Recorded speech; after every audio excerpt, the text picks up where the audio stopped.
سے پہلے نظر ڈالتے ہیں اب تک کی بلیٹن کی۔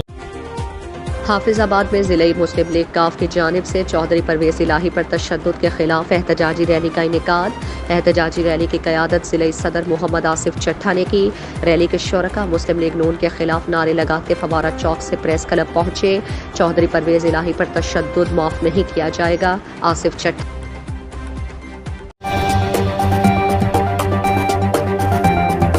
عزم و یقین کا قافلہ ترقی کی جانب پھر چلا۔ راولپنڈی اسلام آباد میٹرو بس سروس کے بعد اب خادم پاکستان کی زیر قیادت 4 سال سے زیر التوا اور تعطل کے شکار پشاور موڑ تا نیو اسلام آباد ایئرپورٹ میٹرو بس کا کل سے شاندار آغاز۔ بہت جلد روات اور موٹو وے تک توسیع۔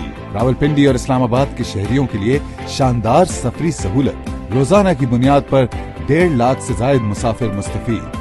جو 4 سال میں نہ ہو پایا، ہم نے صرف 5 روز میں کر دکھایا۔ تعمیر و ترقی کی نوید مبارک۔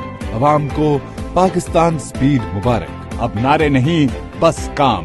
چلو شروع ہو جاؤ۔ حکومت پاکستان۔